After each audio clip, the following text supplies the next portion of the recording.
Bonjour tout le monde, j'espère que vous allez bien. Et finalement, on reprend nos sessions de trading live. On commence déjà par le marché ES. Aujourd'hui, c'est déjà vendredi. On a eu un mouvement vraiment impeccable. Delta Scalp avec déjà un volume important, 3004 de volume.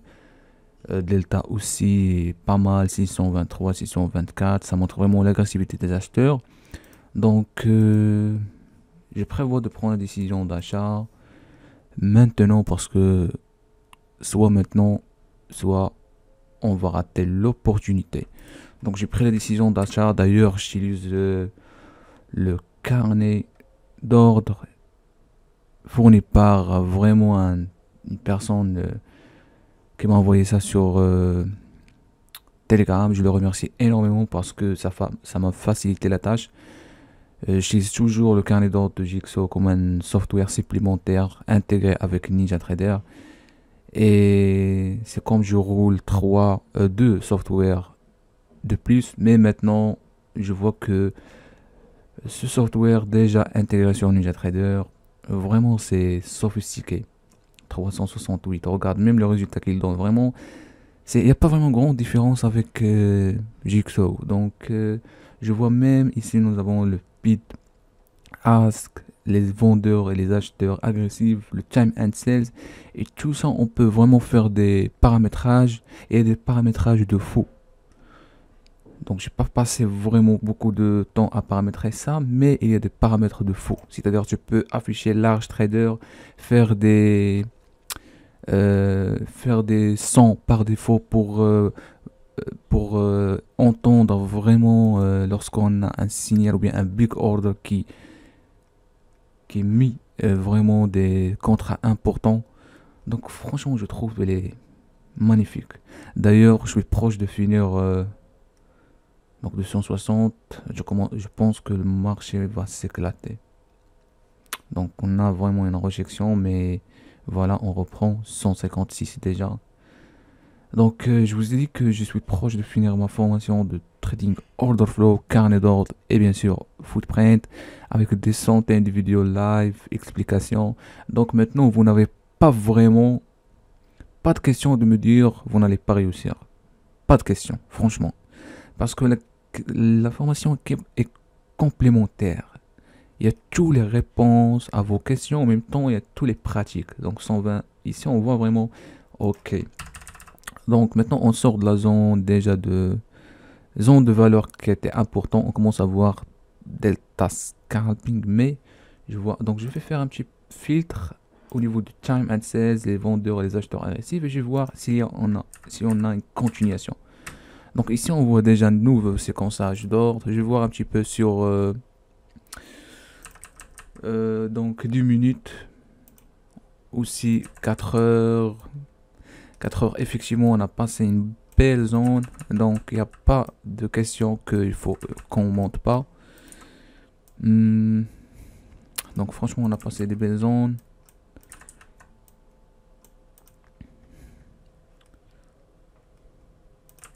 Donc, c'est juste une question de temps. Question de temps. Donc, ici, on approche, par contre, sur 10 minutes, on approche à une zone déjà importante. 405 de volume, déjà, c'est pas mal de son. Donc, en fait, je vous montre.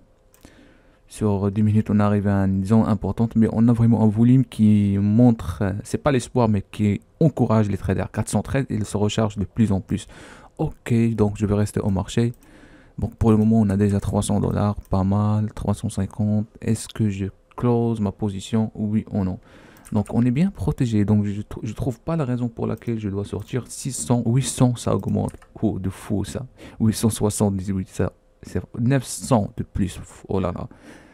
Mais malheureusement, le déséquilibre est disparu. Donc, ça a été 930, mais à l'occurrence, à l'inverse, il y avait 324. Donc, on commence à voir des vendeurs qui entrent au marché. Mais on est toujours bien placé. Ça a été belle position. Delta Scalpel, ça, elle est parfaite, franchement. Donc, regarde, un seul signal qui montre vraiment 3004 de volume, 624 de delta importante, accélération de prix. Regarde ici. 900, 900, 1600 et à un moment donné 3000. Pam! Le volume, il cherche vraiment. Les acheteurs, ils sont là. D'accord? Donc, pas d'erreur. Franchement, pas d'erreur. Hashtag pas d'erreur. Ça, c'est ce qu'on va faire dès aujourd'hui. Donc, vraiment, c'est impeccable. 14. Donc, on a augmenté encore de 1 tick de plus. 14. Donc, 14. Est-ce que ça sera le single print ou non? Mais par contre, je vois un single print de 2. Donc, il n'y a pas vraiment. Je fais un petit filtre encore de time and sales. D'ailleurs, le time and sales, j'ai fait un filtre de 6. 23 contrats. Donc, il y a vraiment des vendeurs agressifs. On a passé énormément de temps ici, franchement. On a passé énormément de temps. L'augmentation de volume aussi. Donc, 14. Non, vous voyez le marché commence à résister. Mais cette fois-ci, on verra 1200. Donc, on a un volume pas mal, franchement. Un volume qui est pas mal. Donc, on attend juste l'accélération. Quelqu'un qui va pousser le marché encore de plus en plus. Parce que regarde ici le vide, il n'y a rien. Donc, 250. Regarde 300. Accélération de près. Pas d'erreur. 135, 192, 206 de plus. Regarde le delta, long gonflement de delta, c'est impeccable. Donc franchement, c'est impeccable. 260 déséquilibre d'achat agressif. Je fais un petit filtre pour toujours rester au marché. Ce qui se passe, 168, encore rien, continuation. Donc ici, je mets tout simplement sur la cloche de close pour donc 200. Non, il faut pas retourner. Il faut pas retourner.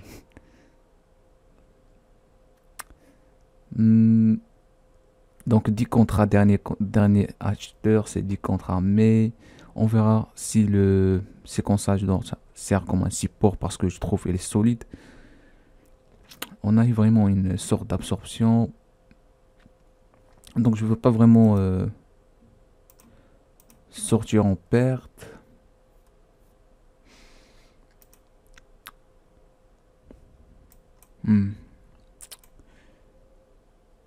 Donc on verra.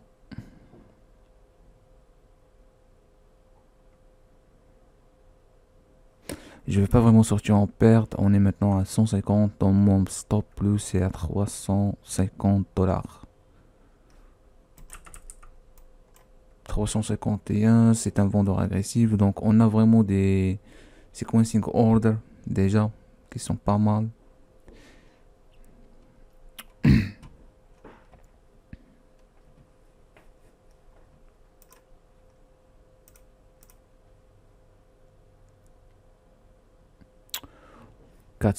Donc je ferme la position. Malheureusement, je suis sorti en perte. Premier trade négatif, il n'y a pas de souci. Donc je reprends sur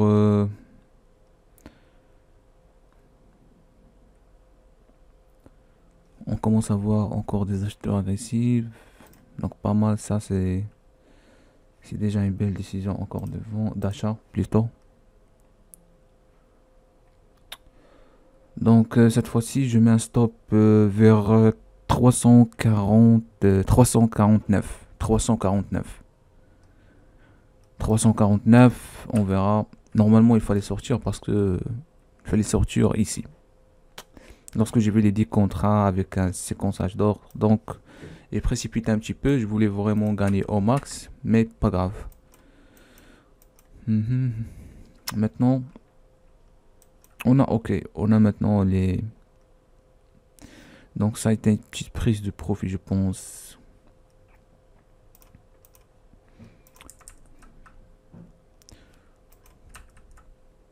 Donc on attend l'accélération de près pour le moment. Je fais un petit filtre toujours. Time and sales and les ordres au marché. Ou bien l'inside print. Cette fois-ci, je pense qu'on a pris le bon positionnement. 47, 103. Ok, on a une configuration de box line short. Une configuration de box line short, donc je renforce ma position parce que franchement, il a en configuration de box line short et la probabilité de cette configuration, c'est vraiment 80% selon mes statistiques.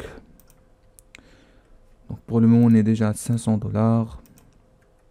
On est arrivé aux mêmes zones, mais cette fois-ci avec force. Cette fois-ci avec force. 13 contrats déjà à la hausse. 122. Donc, on est déjà au profit de 575, 650, 160. Donc, il y a une continuation, franchement, il y a une continuation. Sur l'inside print, voilà, 335. Donc, elle a encore essayé de vendre, mais on va voir s'il y a une continuation. Je ne veux pas vraiment tomber dans ce piège de range. 446 contrats agressifs de vendeurs.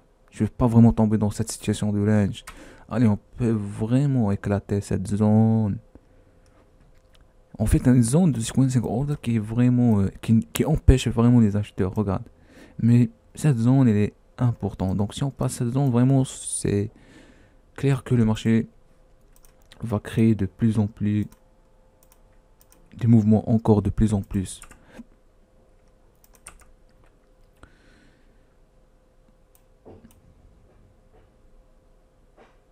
Donc, ok, 160. Donc, ok, tick up, encore de plus, tick up, encore de plus. Donc, cette fois-ci, 102. Donc, je sais qu'on est en delta négatif, mais les passifs maintenant qui prend les mains, 3000 de volume, c'est déjà importante. Que pensez-vous maintenant de clôturer la position? Parce que, ok, pas mal déjà, de plus en plus. 152 de plus en plus. Donc, maintenant, je pense que je vais clôturer à 800 $. Bam! Et voilà, c'est déjà, on a remporté vraiment la perte qu'on a fait. Et avec un plus supplémentaire, une journée qui est vraiment un petit peu difficile. Donc, on va pas vraiment comparer cette session par rapport à les sessions précédentes. Mais comme toujours, il n'y a pas d'erreur. Donc, j'ai pensé que c'est mieux de rester. C'est mieux de rester, mais au moins, on a remporté la perte qu'on a fait et en même temps un plus. Mais le marché va vraiment continuer sa mouvement parce qu'on voit ici, il y a vraiment des déséquilibres d'achat agressifs. Donc, on a eu un mouvement de data scalping. Il y avait un point d'entrée impeccable, point de sortie. Malheureusement, je n'ai pas sorti. Donc, ça fait partie de mes... On va pas dire de mes erreurs, mais ça fait partie de mes points forts. J'essaie toujours de laisser les gains courir lorsque je vois vraiment la probabilité plus forte. Malheureusement, le marché l'a descendu. Je peux pas accepter une perte de plus de moins 500 $. Et on a remporté encore, on a repris encore l'achat une fois on a approché de Delta Scalper parce que ça montre effectivement il y a un volume important. Donc pas mal pour cette session. J'espère que vous avez eu un bon live et on se revoit à bientôt. Merci.